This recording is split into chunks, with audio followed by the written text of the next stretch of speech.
या ठिकाणी आम्ही हा जो भव्य आणि दिव्य आदिवासी समाजाचा मोर्चा काढलाय, हा बंजारा आणि धनगर समाज जो आमच्यामध्ये घुसू पाहत आहे त्याचा निषेध करण्यासाठी, त्याला विरोध करण्यासाठी हा आम्ही मोर्चा काढलेला आहे। आम्हाला जे दिलेली हे जे आरक्षण आहे हे घटनेने दिले, डॉक्टर बाबासाहेब आंबेडकरांनी दिले।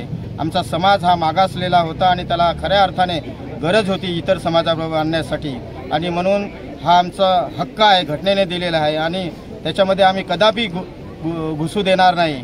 सर्व पक्षीय आमदार खासदार सगळे आमचे नेते एक आहेत, एक मत आहे आणि त्याला आम्ही तीव्र विरोध करतो। आणि सरकारला माझी विनंती आहे की आदिवासी समाजामध्ये या कुठल्याही घुसखोरी करू देऊ नका, एवढीच या निमित्ताने मी विनंती करतो। वेळ पडले तर महाराष्ट्रातील जे आदिवासी आमदार आहेत ते राजीनामे देतील का? आमची मीटिंग झाली आणि राजीनामे द्यायला सगळे तयार आहेत। समाजापुढे काय, समाज जर याचा आहे तर समाजासाठी त्याग करायला आम्ही तयार आहोत। विरोधामध्ये सुप्रीम कोर्टाने निकाल दिलेला आहे, एकदा नाही दोनदा दिलेला आहे। आता मराठा गॅजेटमध्ये जी नोंद आहे ती नोंद जातीची आहे, जमातीची नाही, त्यामुळे त्याची मागणी अतिशय चुकीची आहे। आणि मागील काळामध्ये आम्ही सातत्याने सांगत आलेलो आहे की धनगर समाजाची मागणी आणि बंजारा समाजाची मागणी दोन्ही मागण्या अत्यंत चुकीच्या आहेत। या दोन्ही मागण्यांना संविधानामध्ये काहीही त्या ठिकाणी आधार नाही आणि विना आधार त्यांचे जे नेते आहेत ते समाजाची दिशाभूल करून आमच्या आदिवासी आरक्षणामध्ये घुसखोरी करण्याचा प्रयत्न करत आहेत, त्याचा आम्ही अत्यंत निषेध करतो। संपूर्ण राज्यामध्ये देशभरामध्ये या विरोधामध्ये मोर्चे सुरू आहेत, त्याचाच एक भाग म्हणून आज जव्हार इथं आम्ही हा प्रचंड मोर्चा आयोजित केलेला आहे आणि उत्स्फूर्त असा प्रतिसाद आमच्या समाजाच्या त्या ठिकाणी लाभलेला आहे। सरकारने याची अत्यंत गंभीरपणे दखल घेऊन या दोन्ही समाजांचा त्यामध्ये समावेश करू नये अशी मागणी आम्ही सरकारकडे आपल्या माध्यमातून करत आहोत। निघालेला आहे या मोर्चामध्ये कोणी एकाही पक्षाने किंवा आमदारांनी किंवा माजी आमदारांनी कुठल्या प्रकारचे पैसे दिलेले नाही, हा स्वयंपूर्तीने मोर्चा निघालेला आहे। याचे त्या बंजारा नेत्यांनी दखल घ्यावी।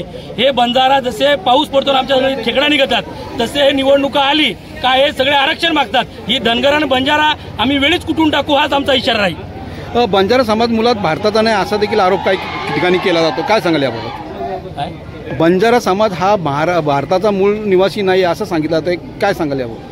मुळात या देशाचा मालक हा आदिवासी आहे। आदिवासी हा चांद सूर्यापासून, जेव्हा चांद आणि सूर्य जन्माला आलेले आहेत त्या दिवसापासून आदिवासी या भूतलावर आहे। त्याच्यामुळे आमच्या आरक्षणामध्ये कोणाचाही हक्क नाही, ना बंजारांचा, ना त्या धनगरांचा, ना मेंढरांचा। आम्ही जव्हार तालुक्यातून 3-4 तालुक्यातून हा महामोर्चा काढलेला आहे। याचं एकच आमचं सांगणं आहे बंजारा आणि धनगर समाजाला की आमचा जो हक्क आहे, आमचा हा अधिकार आहे, हा आम्ही आज मागत नाही। आमचा हा डॉक्टर बाबासाहेब आंबेडकरांनी घटनेने आम्हाला हा हक्क दिलेला आहे आणि आज तुम्ही जर घुसखोरी करू पाहत असाल तर ते तुमचं कदापिही आम्ही चालू देणार नाही आणि आमचा हक्क ही तर आमची सुरुवात आहे। जर तुम्ही असेच तुमचे नेते जर बोलत राहतील की आम्हाला आमच्या याच्यात आरक्षण पाहिजे तर आम्ही महिला म्हणून शांत बसणार नाही। आमची ताकद, नवदुर्गांची ताकद आम्ही दाखवून देण्याचा तेवढा हक्क आम्हाला आहे आणि आम्ही ती महिला म्हणून दाखवून देऊ। पालघर जिल्हा जव्हार तालुक्यामध्ये आज सर्व आदिवासी बांधवांचा भव्य असा आरक्षण बचाव मोर्चा काढण्यात आला आहे।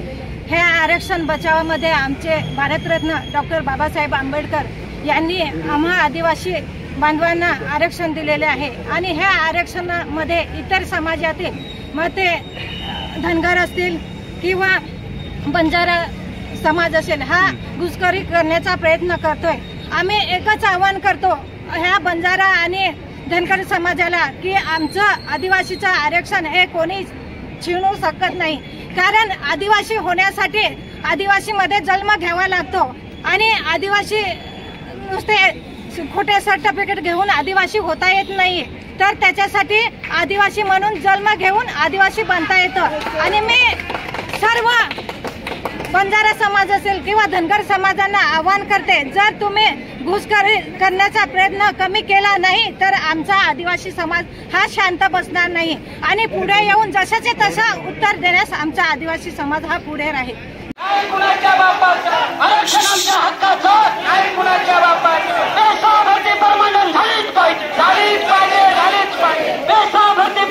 खाली उतर